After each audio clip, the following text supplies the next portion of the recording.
Hi നമസ്കാരം.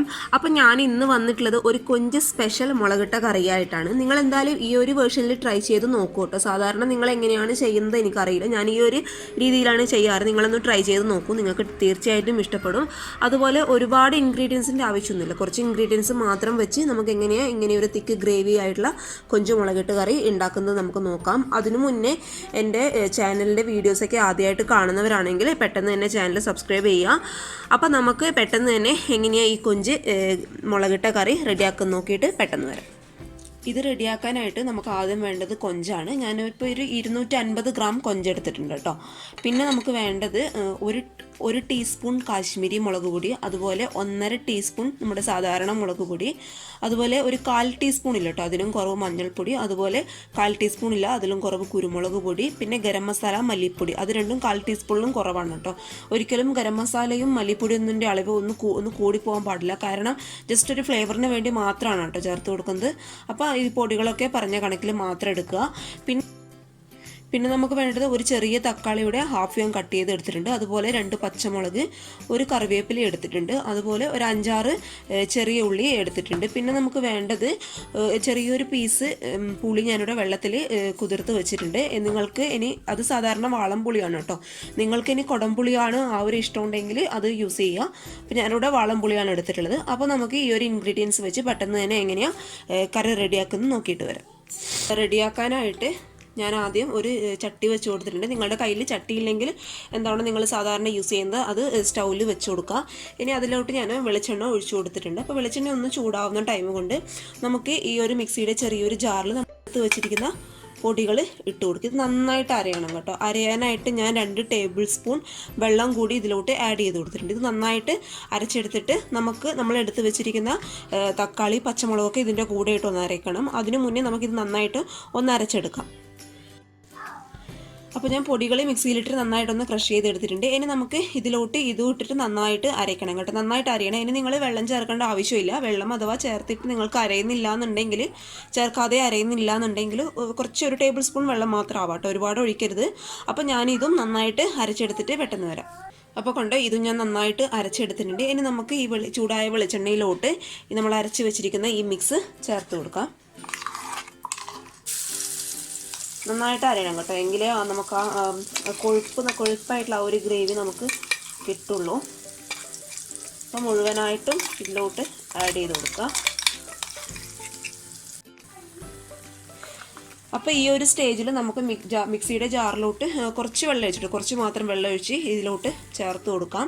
ഇനി ഇതിൻ്റെ ആ ഒരു പച്ച മണം നന്നായിട്ട് ഈ വെളിച്ചെണ്ണയിൽ കിടന്നിട്ട് മാറി കിട്ടണം, എങ്കിലേ നമുക്ക് കൊഞ്ച് ഇതിലോട്ട് ആഡ് ചെയ്യാൻ പറ്റൂ. അപ്പോൾ നന്നായിട്ട് ഇത് കിടന്ന് തിളക്കട്ടെ കേട്ടോ. അപ്പോൾ നന്നായിട്ട് മാറിയിട്ട് വേണം നമുക്ക് കൊഞ്ചിട്ട് കൊടുക്കാം. അപ്പോൾ നമ്മുടെ ആ മസാലയുടെ ആ ഒരു പച്ചമണമൊക്കെ നന്നായിട്ട് മാറിയിട്ടുണ്ട് കണ്ടോ. നമ്മൾ ഒഴിച്ചു കൊടുത്ത വെള്ളമൊക്കെ നന്നായിട്ട് വറ്റി മസാലയുടെ ആ ഒരു മണമൊക്കെ നന്നായിട്ട് മാറിയിട്ടുണ്ട്. അഥവാ നിങ്ങൾക്ക് മസാലയുടെ മണം മാറിക്കിട്ടാൻ കുറച്ച് ബുദ്ധിമുട്ടാണെങ്കിൽ കുറച്ചുകൂടി വെളിച്ചെണ്ണ ആഡ് ചെയ്ത് കൊടുത്തിട്ട് ആ വെളിച്ചെണ്ണയിൽ തന്നെ നന്നായിട്ട് വഴറ്റി കൊടുത്താൽ മതി കേട്ടോ. അപ്പോൾ ഈ ഒരു ടൈമിൽ നമുക്ക് ഇതിലോട്ട് കൊഞ്ച് ചേർത്ത് കൊടുക്കാം. ഞാനൊരു കാര്യം പറയാൻ വിട്ടുപോയി. കൊഞ്ച് ഞാനൊരു 10 മിനിറ്റ് മുന്നേ, ഞാനിത് റെഡിയാക്കുന്നതിന് ഒരു 10 മിനിറ്റ് മുന്നേ കുറച്ച് ഉപ്പും മുളകും മഞ്ഞൾപ്പൊടിയും ചേർത്ത് മാരിനേറ്റ് ചെയ്ത് വെച്ചിട്ടുണ്ടായിരുന്നു, ജസ്റ്റ് ഒന്ന് അതിലോട്ടൊന്ന് എരിവൊക്കെ പിടിക്കാനായിട്ട്. ഇനി നമുക്ക് ഈ കൊഞ്ച് ഈ ഒരു ടൈമിൽ ഇതിലോട്ട് ചേർത്ത് കൊടുക്കാം. നന്നായി മിക്സ് ചെയ്യുക. ഈ ഒരു ടൈമിൽ നിങ്ങൾ ഇതിനാവശ്യമായിട്ടുള്ള ഉപ്പ് നോക്കുക, അതുപോലെ എരിവ് നിങ്ങൾക്ക് കൂടുതൽ വേണമെന്നുണ്ടെങ്കിൽ ഇട്ടോളൂ കേട്ടോ. അപ്പോൾ ഇനി കുറച്ച് കറിവേപ്പില ഞാൻ ഈ ഒരു സ്റ്റേജിൽ ഇട്ട് കൊടുക്കുന്നുണ്ട്. അതുപോലെ നമ്മൾ ആവശ്യമായിട്ടുള്ള ഉപ്പൊന്നും ഇതിനിട്ട് കൊടുത്തിട്ടില്ല, ജസ്റ്റ് കൊഞ്ചിനോട്ടുള്ള മാത്രമേ ഇട്ട് കൊടുത്തിട്ടുള്ളൂ. അപ്പോൾ ഉപ്പും ചേർത്ത് കൊടുക്കുക. അതുപോലെ നമ്മൾ എടുത്ത് വെച്ചിരിക്കുന്ന പുളി ഈ ഒരു സ്റ്റേജിൽ ചേർത്ത് കൊടുക്കുക. ഞാൻ പറഞ്ഞ പോലെ നിങ്ങൾക്ക് കുടംപുളിയാണ് താല്പര്യം എന്നുണ്ടെങ്കിൽ അത് ചേർത്ത് കൊടുക്കുക കേട്ടോ, ഒരു കുഴപ്പമില്ല. എനിക്ക് ഈ ഒരു ടേസ്റ്റ് ഇഷ്ടമുള്ളതുകൊണ്ടാണ് ഇത് ചേർത്ത് കൊടുത്തത്. അപ്പം നന്നായിട്ട് ഇതൊന്ന് മിക്സ് ചെയ്യുക. മിക്സ് ചെയ്തതിന് ശേഷം നമുക്കിനി കൊഞ്ച് വേവാൻ ആവശ്യമായിട്ടുള്ള വെള്ളം ഒഴിച്ചു കൊടുക്കാം. അപ്പോൾ ഞാൻ ഈ ഒരു ഗ്ലാസ്സിൽ 1/2 ഗ്ലാസ് വെള്ളം എടുത്തിട്ടുണ്ട്. 1/2 ഗ്ലാസ് നല്ല തിളച്ച വെള്ളമാണ്. ഒരിക്കലും നിങ്ങൾ പച്ചവെള്ളം ഒഴിച്ച് ഇത് മിക്സ് ചെയ്യരുത്. അപ്പോൾ ഞാനിത് ഒഴിച്ചു കൊടുത്തിട്ടുണ്ട്.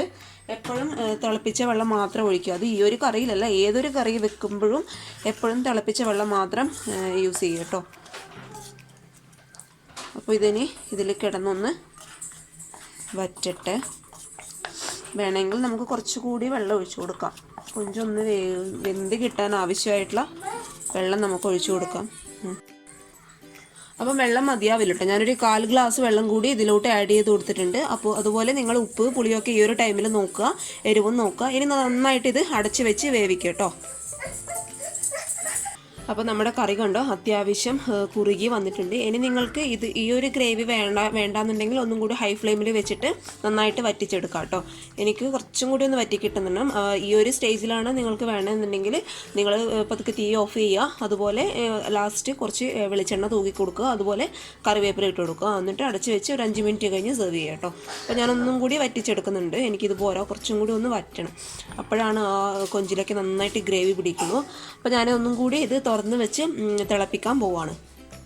ഞാനെൻ്റെ സ്റ്റൗ ഓഫ് ചെയ്യാൻ പോവാണ്. ഞാൻ ഓഫ് ചെയ്തു. അപ്പോൾ ഈ ഒരു ഗ്രേവി വേണമെങ്കിൽ നമുക്ക് കഴിക്കുമ്പോൾ കണക്കായിട്ട് ആ ഒരു ഗ്രേവി കണക്കായിട്ട് വരുള്ളൂ. കാരണം ചട്ടിയിലൊക്കെ വെക്കുമ്പോൾ എപ്പോഴും അറിയാമല്ലോ കുറച്ചും കൂടി ഒന്ന് വറ്റും. ഇനി അവസാനമായിട്ട് നമുക്ക് കുറച്ച് ഇതിലോട്ട് കറിവേപ്പില ഇട്ട് കൊടുത്തിട്ടുണ്ട്. അതുപോലെ കുറച്ച് പച്ച വെളിച്ചെണ്ണ ഈ ഒരു സമയത്ത് സ്പ്രിങ്കിൾ ചെയ്ത് കൊടുക്കാം.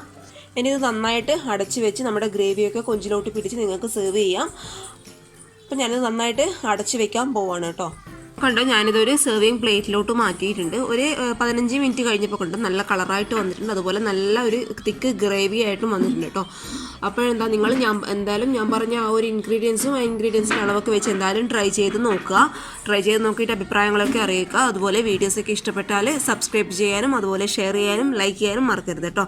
അപ്പോൾ അടുത്ത വീഡിയോ ആയിട്ട് കാണും വരെ താങ്ക് യു. ബൈ.